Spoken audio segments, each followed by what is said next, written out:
Halo teman-teman, kembali lagi bersama Novel Tuber dengan alur cerita Janji Kembali karya Layuma. Namun sebelumnya jangan lupa untuk like, komen, subscribe, dan juga klik lonceng notifikasinya. Setelah minggu-minggu sibuk sebelumnya, minggu ini Kirani akhirnya bisa mengunjungi panti. Panti asuhan ini di mana selama 20 tahun menjadi tempat tinggal dirinya. Sebenarnya sudah beberapa kali ada keluarga mapan yang datang dan akan mengadopsi Kirani. Tapi dengan tegas Kirani bilang tidak ingin diadopsi. Bahkan saking keras kepalanya dia, saat berumur 12 tahun dia pernah bilang, kalau Ibu Fatima keberatan Kiran menjadi beban di sini, Kiran mau kok kerja tambahan, asal jangan ada yang adopsi. Ibu Fatima yang adalah ibu panti di sana juga tak tega, akhirnya menyanggupi dan perlahan menjelaskan. Kiran, kamu bukan beban untuk ibu. Hanya ibu berharap kamu bisa mendapatkan kehidupan lebih baik dari ini jika kamu ikut dengan orang tua angkat. Baik menurut ibu bukan berarti baik untuk Kiran. Baiklah jika itu sudah keputusanmu, ucap ibu panti, dan hingga kini saat ada orang tua yang akan mengadopsi, Kiran lebih memilih menyembunyikan diri. Kirani menatap kamar yang sudah 7 tahun lalu dia tinggalkan.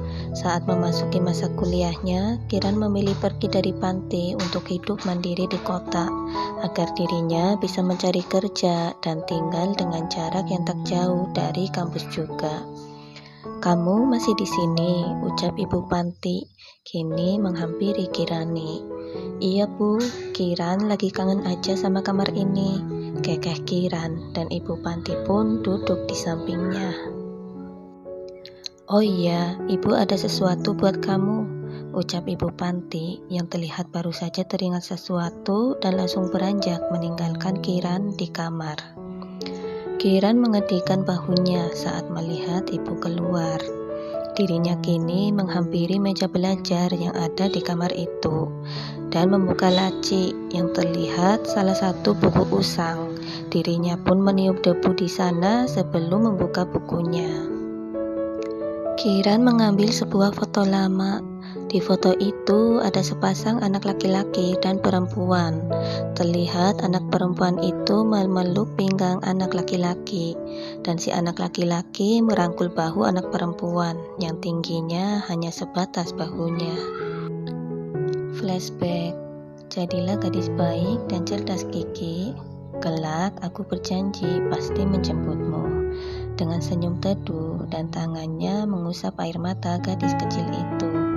Arya berjanji menjulurkan jari kelingkingnya ke arah gadis kecil yang selalu mengikutinya. Mereka adalah anak-anak panti asuhan dan harus berpisah karena Arya yang telah mendapatkan orang tua angkat. Janji ya kak, balas gadis kecil yang dipanggil Kiki dengan wajah setengah merajuk menautkan jari kelingkingnya. Janji. Senyum mereka mereka satu sama lain. Masih dengan kedua jari kelingking yang tertaut, tak ada lagi air mata perpisahan di antara keduanya. Flashback off. Kirani tersenyum sedih melihat foto itu. Apa kabar Kak Arya? Apa kamu sekarang baik-baik aja? Tanya Kirani pada foto anak laki-laki itu. Dengan lembut, Kiran mengusap wajah foto anak laki-laki itu yang dipanggilnya Kak Arya. Terdengar pintu terbuka, Kirani segera menghapus air mata yang sempat luruh ke pipinya dan mengembalikan foto itu ke dalam buku serta menyimpan kembali buku ke dalam laci. Kiran panggil ibu panti yang kini sudah mendudukkan diri lagi di tepi ranjang. Iya bu, sahut Kirani sudah kembali dengan wajah biasanya. Ibu kemarin habis beberes dan baru nemuin ini. Maaf ya, baru kali ini ibu berikan ke kamu, ucap ibu panti menjulurkan sebuah amplop lebar di hadapan Kirani. Ini apa bu? Tanya Kirani. Membuka amplop itu terlihat sebuah foto lama.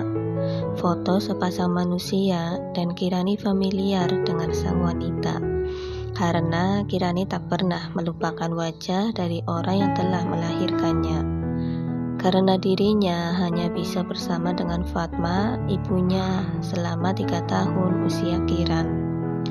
Karena setelah itu, ibunya lebih dulu dipanggil Sang Pencipta, meninggalkan Kirani seorang balita dan dititipkan di panti asuhan. Ini foto ibu Kiran, tapi siapa laki-laki ini, Bu? Tanya Kiran ke arah ibu Fatimah. Itu Bima, dia ayah kamu, ucap ibu Fatimah. Dulu Fatma dan ibu bersahabat hingga Fatma memilih ke kota untuk pergi bekerja. Di sana ternyata dia bertemu Bima dan ibu hanya dikabarkan kalau Fatma dan Bima menikah. Tapi Fatma tidak tahu jika Bima adalah anak dari orang kaya pada waktu itu. Ibu Fatimah mulai bercerita dengan pandangan menerawang seolah mengingat kembali ke masa lalunya. Masa lalu saat Fatma pulang ke sini dan menceritakan semuanya ke Fatimah, sahabat sekaligus anak pemilik panti yang telah membesarkannya. Fatma menceritakan dirinya yang baru saja seminggu menikah dan tiba-tiba diculik, dan saat penculik itu menahannya juga menyumpal mulutnya, terdengar penculik yang menelpon seseorang. Dari pembicaraan itu, barulah Fatma tahu jika laki-laki yang menikahinya ternyata bukanlah yatim piatu seperti dirinya. Penculik itu memberikan penawaran kepada Bima. Jika Bima tidak mau melepaskan Fatma, maka Fatma yang akan meninggalkan dunia ini selamanya. Setelah mendengar bahwa Bima bersedia kembali ke keluarganya asal Fatma bisa hidup bebas, Fatma merasa dunianya kembali hitam karena Bima adalah cahaya yang memberikan warna di dunia Fatma. Dan setelah panggilan itu selesai, saat itu juga Fatma dibebaskan dan tak pernah kembali bertemu dengan Bima.